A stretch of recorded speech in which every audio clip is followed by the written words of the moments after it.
One, it's Terrence Gangster Williams, aka OG Giggity, aka Mr. Ounce, right back, aka the People's Champ, Terrence Williams. And man, I got a homie that's calling from Angola. Go ahead, bro. Let them know what your name and where you from. Louisiana. So how long you been locked up? Man, I've been incarcerated now 13 and a half years. All right, so walk me through like how it is in Inmate. Inmate, huh? Yeah, Inmate. So how it was growing up in Inmate? I mean, bro, it was, definitely was poverty, it was poor, dirty, not too many making it out. And so it really just, rough, man, coming up, alcoholics, and wasn't too many people making it, man. So from that point of view, you don't have no choice but to be part of your environment and hustle or, drink or get hooked on drugs. So it was rough. Oh, okay. Walk me through the night the crime happened. All right, man, this night here, January 7, 2012, man, I had a girlfriend at home, and she begged me to stay home this night, but I was addicted to cocaine, and so I told her I got a phone call. The other little chick, she wanted to be with me that night also, so she hit me up and asked me, can I get out tonight? And I really didn't want to go nowhere. My mind was telling me not to go nowhere because I just flighted all night before on that coke, so I really didn't want to go nowhere. But then I'm trying to take care of 2 homes. So in the process of all that, man, I told her I'm on my way. And so I had a Texas license plate on my car, so I didn't want to use my car because I just moved from down to Texas. So I laid up there, I asked her, can I use my car? She like, no, you can't use my car. And I was like, man, I don't worry about it, I use my own car. But she knew if I use my car, I definitely ain't coming home for that night. And so I wound up using her car, bro, and I left and shot out. And that was in Kentwood, so I shot all the way to Inmate. But in the process of that, too, my cousin had called. She wanted to get out, too, you know what I'm saying? So she was like, cuz, I got you. I'm going to pop y'all, give you the money, and we're going to get all the drugs, do this. So laid up there. I went picked up the little female first, and then once I went pick the female, I went holler at my cousin. She gave some money, so I went score some coke or whatever. Come back, man, cuz did the coke so fast, boy. And once I get the speed on that coke, ain't no telling, I'll be wide open. So after all this happened, I ran out of coke and wanted to get some more, so hit the street some more. And so remember, I supposed to been went back home too. I told my girl I was coming right back. I wasn't gonna be out all night. I promised her, because I flighted that whole night before, and she was mad at me. And she was like, okay, Carlo, please come home, because I was gonna cook for her the next day. And to make a long story short, once I made it back to the girl house, man, on that coat, I never made it back home anymore. So the guy, one of my partners, he owed me some money, and I wound up going and holler at him, and he was at this club. The club is on the Benny Road in Inmate, and it's called Jay's, a nice little spot. And so I hit Jay's up, and I see a dude that I know, he stopped me from stabbing a dude in the parish jail. So I see him out there drunk and stuff, and he high, throwing up. And so he was like, man, come on, man, I need a ride. And I was like, man, bro, okay, bro. So I laid up there and gave him a ride, and then I wound up shooting back to the club once I dropped him off. And then so by this time, my partner, who I was going to get my money from, he gone. And so I was like, man, so I missed out. So I'm leaving the club, getting ready to go on my mission. My plan was to go smash some girl. I'm supposed to do that real quick and hurry up, get home, trying to be a player and take care of 2 houses, But I want to let you know you can't do that. You can't take care of no 2 houses. There's no way possible. And so I leave from there. And then when I'm leaving, I see my auntie and her boyfriend. And so I'm like, man, I ain't messing with my auntie, but I know how my auntie is, and I know how the dude is. I should go mess with the dude's sister and the dude from my neighborhood. We grew up together. And so I'm like, man, I'm not messing them up. So my cousin like, boy, get your auntie a ride. So I'm like, all right. So pick my auntie up. So they ain't gonna let the dude in. They're like, no, he can't get in. And I was like, nah, he cool, I know him. And so upon bringing him get to the house, man, my auntie went to crying like, nephew, y'all please don't leave me. He gonna beat me like he did last time. I'm like, oh man. So they're like, come on. But the girl, she like, oh, come on, dog. She said, mind your business. Then she like, come on here. You supposed to be going to give me something anyway. Like that. So they so we wind up going inside. Now they arguing and stuff and tripping, man. And he calling my auntie out of her name. And man, just so much chaos was going on. They arguing all night. This is my transcript too in black and white. And so man, they just arguing all kind of stuff going on. And so they went on for hours and hours, man. I'm talking about this late night, 3, 4 in the morning. And by this time, my girl done called, asked me where I'm at and all that. You know, she tripping. And so I called my auntie. I'm like, man, while I'm over here by my auntie, I'm trying to keep, the dude from beating her like this. So she talked to him, so she believed me. She like, okay, well, when you finish that, come on home. I'm like, all right, then I ain't gonna be out all night. And so I went back in there to entertain them, so they still arguing.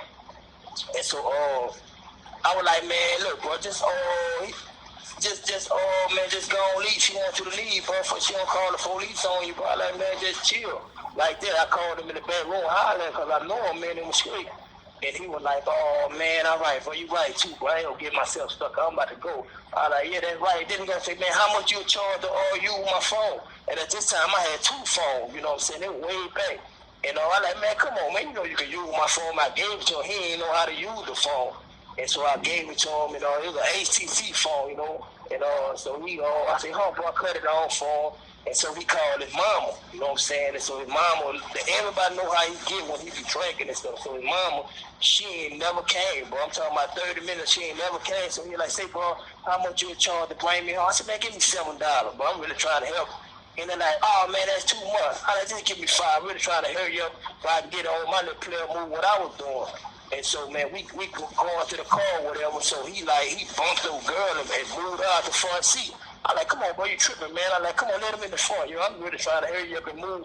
And so we let him in the front seat. So, you know what I'm saying? We leave at this time. My auntie, she stayed behind.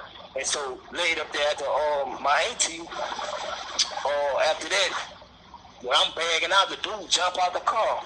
And I was like, man, so I'm like, man, I don't want to be my auntie. So I put the car back in and I'm like, come on, bro, you tripping, bro. Like that. So they went back to Oregon and all that. So he not his thing was, he said, man, my auntie done took all this money and she been tricking out with his brother, so he ain't going nowhere. So I was like, man, I ain't got time for it. I'm about to get ready. I'm about to go, bro. I ain't got time for it. Then I said, I tell y'all what, this how we gonna do this. I said, bro, you stay here for you can soul, bro. Then I said, man, look, auntie, you gonna come, and I'm gonna bring you stay by my cousin now. I got my first cousin in the car with me, and then I got my auntie, and I got the little chick. So I said, this how we gonna do this. She said, okay, my auntie, like, okay, cause I need to go get some beer anyway. So, bro, we leaving, bro. And I'm bagging up, so the dude, he laid up there. We go like, man, I ain't gonna be nowhere. He come outside with a bag of clothes and all kind of stuff in his hand. So I was like, man, let him get in the front. Come on, bro.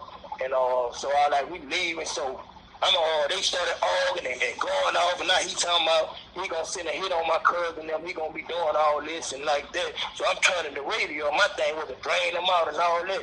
And they're like, why y'all just put them out the car while you on? And I be like, man, just chill, bro. And I know me and the dude, we straight. And so, bro, I say, where you going, bro? He said, bring by my mama, so I'm getting ready to turn to go the way by his mama. And then he like, man, you know what, bro, no, you don't bring my mama. They ain't gonna let me in this time of night, bro. I'm like, all right, bro. So I bring him to our neighborhood, like it's called Rosen.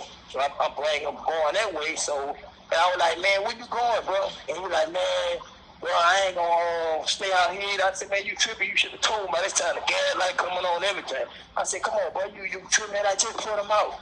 So we done turned around again, bro. And this time, so we go like a little overfast or whatever, and they still all going back and forth. I'm turning radio, he turning it down, and they tripped out. So my cousin, she lay up there, man, and when I turned and hit the thing that happened so fast, she done turned up there and, like, hit the dude, like, bro. And that's when the whole thing break loose, so he turned him out. He trying to hit, but I got my arm up, you know what I'm saying? And it happened so less than 3-4 seconds, got my arm up, you know what I'm saying? So I'm blocking it. He can't get no lick to hit him. And so he really throwing a ball and trying to hit, but my arm blocking it. So dude done got on his knees, and in the process of him on his knees, I hear something hard, like hit the floor. So I'm like, man, so I done grabbed it. I'm driving out of car, screaming all over the road. This all in black and white, bro. So he grabbed it. He done hit them with the ball, swing with the ball. He laid up there. Well, at the end of the thing, it hit me with the fire. The next thing you know, the thing go on, bro. You know what I'm saying? It don't stop. And I'm like, oh, man. But at this time, I'm not knowing that he hit. And so I'm like, I'm like, man, come on, bro. Get out of my car, bro. Put it on. And so I'm not thinking coming from the streets to call the police, do none of this, because I'm thinking from this point of view that he's straight. And I'm like, bro, I'm going to call his mom and tell me I need to get that boy some help. You know what I'm saying? Remember, his mama, she didn't want to come get him. And so, man, next thing you know, so I rolled out and left not thinking nothing of it. And the next day, bro, I heard that he died. Bro. I was like, Yeah. man. So when you went to court, what happened in court? Okay, so the court situation, how that go down, it took like two years before I go. So everything was looking good. So my cousin, man, she was on my side. My lawyer sent the private investigator to question her. And so the lawyer questioned her. She said everything I just told you. And so remember the girl too, she said, that she seen me and the dude touched over the gun and all this. So this on the tape. So my lawyer said, we good. You ain't got nothing to worry about, man. Everything going good. And she like, man, your cousin will be coming to check with me. So we straight. So 2 years later come in the process, later up there, my lawyer said, well, she came, the girl I was messing with, she came to court and she said, we good. She said, but your cousin ain't coming. It's kind of strange a little bit. I'm like, huh? She like, yeah, but she said, well, there's a plea deal of 18 years. Are you willing to take it? And I was like, well, hold on, let me see, try to talk to my family, because at that time, I was only down by 2 years, so 18 years, from that point of view, that's a lot, you know what I'm saying? So I talked to my brother, and he tried to make a few phone calls. The holler be like, man, what you gonna do? So he was like, man, I don't know how she gonna really be coming. So he said, bro, I think you might want to roll with that. But he said, man, you gonna be home before 18 years, bro. You wasn't in the wrong like that. And so I was like, man, I think I'm just gonna go on and take the 18, bro, and get it out the way. I had to do 15, and I'll get it out the way, And so my lawyer, she came to ask me that on a Friday. And so then she like, well, what you gonna do? I said, well, how much I have to do? She said, well, 15. I said, well, I think I'll take. She said, good. And she said, I wasn't going to ask you, but my husband said, if you ask me, I'm going to tell you. She said, I think that's good. Because, Louisiana really don't have no stand your ground on, because this time that Stimmerman had just got to stand your ground on Trayvon Martin. You know what I'm saying? So she said, well, this Louisiana, and Louisiana don't believe in all that. I said, yeah, you right, sir. I said, I'm going to go and take. She said, well, it's good. I ain't got to do no more motion then, and they offer. And so when we get to trial, get the pre-trial Monday, then we go on and take that, and we straight. I said, all right, cool, thank you. Like that. So she left. So come Monday, bro, we go off in there for the court situation. And so everything was going good. We didn't sign the paper or whatever. And man, they called like a recess. I went to feeling somewhat right. And so they were like, she come back kind of mad. She said, man, for the first time in history that these people took back a plea deal, and we going to trial and start picking the jury today. And I like, okay. So I'm still feeling like confident, everything like good, man. And so everything was going good. They ain't test nothing. They ain't sent nothing to the police lab, no bullets. They didn't check for fingerprints. I'm talking about like nothing. And the forensic files I was eating it up, had you tested, then we could have proved that this guy was inside the car. And he was the expert. We see that the powder residue was there.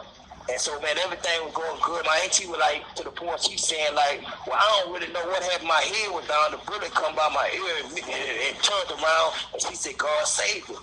And so, and then the girl said the same thing I said. And so my cousin get on the stand. And she said, I jumped out the car, bro. And first she said she jumped out of a moving car. And she said that she felt that her life was in danger, that the altercation was over with. She said that it was over with. It wasn't no more. I jumped out the car in cold blood. But had I known what I know now, if that's the case, all right, according to the doctor and the expert, he say that all the bullets enter in this guy on the right side. Okay, but according to what my cousin come up with and testify with the people with, according to that point of view, if I would have just jumped out because the altercation was over with, because in order for them to get you for second-degree murder, they had to lay up there and take away your self-defense thing and say that it was over with and I had time to cool off. So that killed manslaughter, that killed justifiable. So she said, well, the altercation was over with and we riding And she just jumped out of a moving car for no reason, and then it was foggy. And she said when she turned back, she heard gunshots after she jumped out the car. So had it been that case, what she said, meaning that all bullets would have entered the dude from the left side. So they go to show that the altercation was still took forth, and the struggle took forth. The doctor said all the bullets entered the right. So it's no way possible that can happen if the altercation over, that he's gonna be hit on the left side. But you know what I'm saying? So she put the gun in my hand, and that's what I believe really killed me. Then another thing I didn't know, my lawyer told me don't testify, which I wanted to testify, but I didn't know no better then. You know what I'm saying? And so that's when they wound up finding me guilty, man. And I mean, you know, but through it all, you know, I learned a lot, and I definitely had to get in law and learn my rights, man. But it's been a nice struggle, you know. I done lost my brother since I've been in prison. I just lost a sister-in-law yesterday, and so it's rough, man. So you under the 10-2 law? Yeah, man, I'm under the 10-2 law, man. And that started kicking off yesterday, and they denied it, but it was like so much hope and so much was going on. And man, they just, you know, they won the first part when it went to the flow or whatever. They won that part. I think 5-1, 5-2 or something like that. And man, it was looking good, and everybody like had hope, and everything was going good. And man, they just backdoor and just denied it, man. And a lot of guys done lost hope. And they really to the point, like, man, people really want to be to the point to where they really lay it down because they feel they doing all this work, doing all these things, man, and it's not getting no better. But the government is trying to come up with double phone. Can they talking about politics? The water dirty, man. It's filthy here. It's no good. It's a shame. And you know, and they ain't wrong. And I want you to look at it like this. This picture, like we know Abraham Lincoln came with emancipation way back in laid up there, you know, he's supposed to free the slaves or whatever. But then, like, picture, like, if they did that, but he's saying all the adult slaves can't be free, but the baby slave are the ones who just not born, they can be free. And that's what this law is. Like, it's they come up in 1898 in New Orleans, legislators say this is how we gonna disenfranchise all of the black Negro. Even when we put 2 of them on there, we still can get the 10 white people. We still can get them, and they gonna come together and kill us, man. So we still in slavery, you know what I'm saying? Because they have like the jobs here that they have, like the DA, as I can say, Hillary Moore for one. He like invested into this, and he get a check every month from this place. So they job to keep us here, and so they don't want to let us out, but it's getting worse and worse, man. And so now guys have lost hope, man. They ODing and falling out. They just getting worse and worse.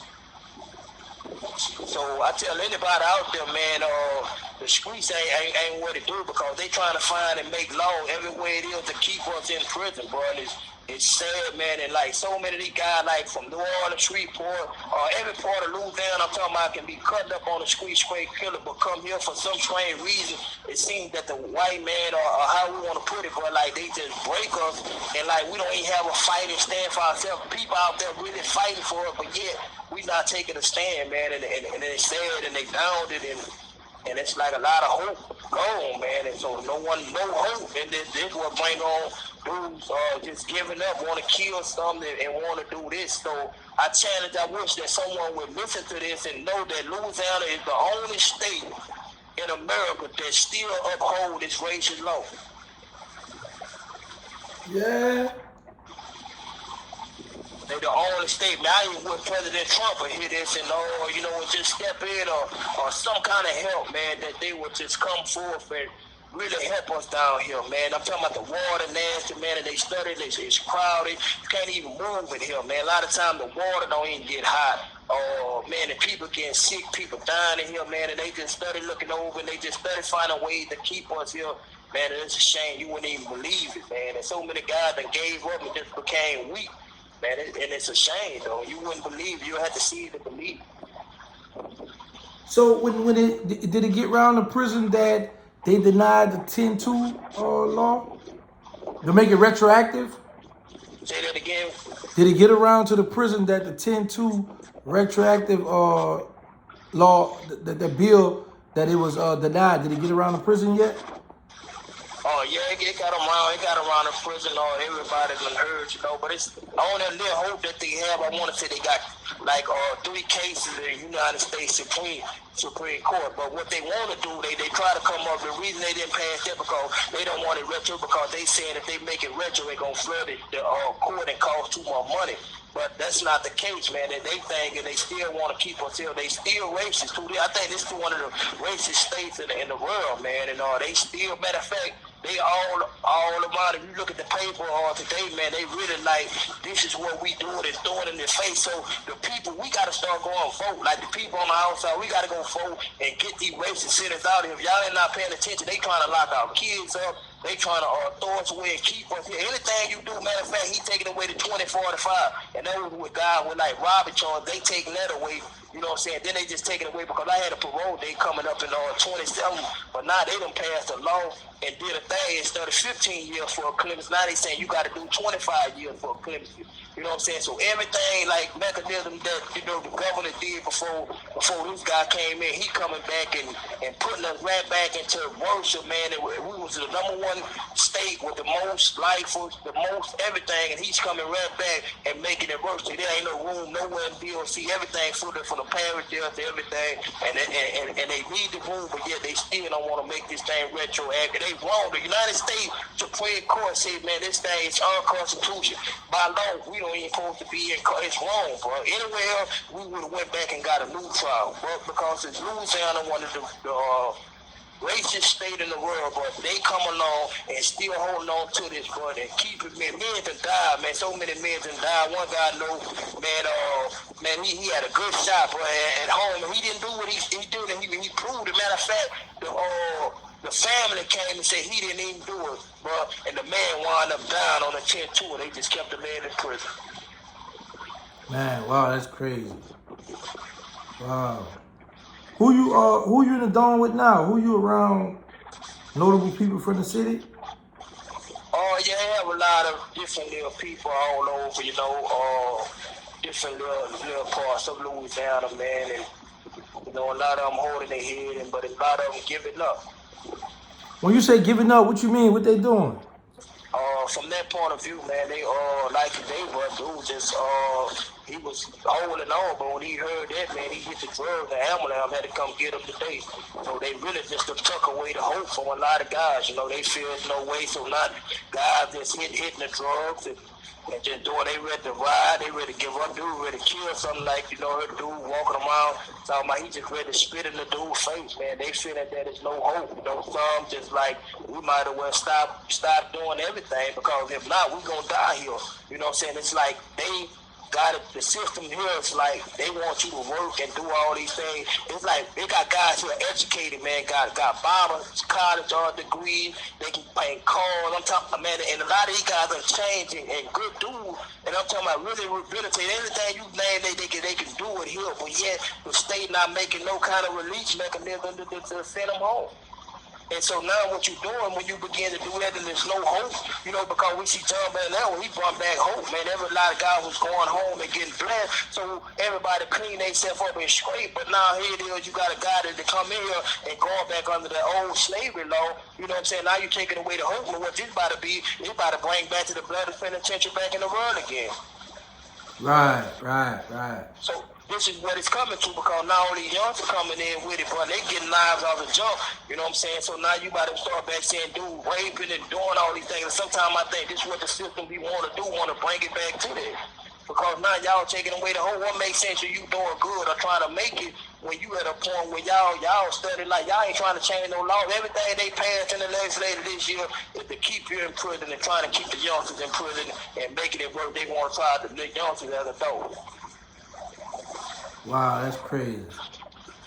And this is why people got to get educated, man. Sometimes I think as a culture, we as the people, I think we get lost until all we want to do is party and not even realizing, man, that these people, it's just like a horse with blindfold on their eyes, and the people just put the carrot in his face, and we going to keep going around the same old thing, and that's what they doing us, man. We don't want to get out and vote. Man, these people is really deal racist, man, and these people is really deal like making a way and trying to really get us off, man, and it's called generation wealth. And what they doing with this prison stuff, people got to go to work, what they got to like go and make life license plates for these people, man. I'm telling you, they got a $3 million contract for the bill, all the stuff for the women prison in St. Gabriel. You know what I'm saying? So guess how much they paying the inmates over there? 2 cents to do this, to build it, but they getting the white boy $1, but they getting the black dudes only 2 cents to do this right here. So they doing all this stuff for nothing, and then we see the DAs, they the one popping for it. So, of course, they want to send everybody from every parish, they want to send them here because it's free slavery. So who going to let the slaves go? And if we go back to Bible time, like we see Pharaoh didn't want to let them slaves go because now that's messing with money, free labor. Right. Man. And it's sad, man. And these dudes, they broken, man. And them dudes from New Orleans, every city knew they broken, man. And they hurt, and this is why we about to stay overdose, about to go back up. You know what I'm saying? And the ambulance about to stay coming, the juggins about to start going up. Man, dudes is stressed out. They don't have no more hope. You got to realize dudes been there for 30, 40, 50 years, and however else, man. You not making no release mechanism, so some dudes feel the only escape is to get high. So let me ask you this: the female that night that you were cheating with. Are you still in contact with her, or are you still in contact with your main woman? I haven't talked to her in a long time, you know. What about the other one? No, me and her broke up, man. Matter of fact, she left me after I want to say 12 and a half months or so. They not gonna stay with you long in this situation, you know. I thought I had myself something, I ain't had myself nothing. Yeah. Yeah, so that's something, you know, we got to get to, you know, man. It's going to be hard for someone to stick with you in a situation like this, you know. So once, you know, you get behind them doors, man, everything be gone, man. But with the help of the Lord, God really blessed me, man, to be able to be straight. And I found God in the midst of this situation, and that's what really keep me strong, you know. He blessed me with a nice wife, man. He put in my life, and so... Everything good, man. I'm just waiting, you know, to that day that I'll display what keep me strong is the help of the Lord and my faith. Other than that, I'll be crazy on drugs too. Oh man, that's good, bro. That's good. So, so let me ask you, because you just said something about you have a life sentence, but they gave you a chance to have a parole date.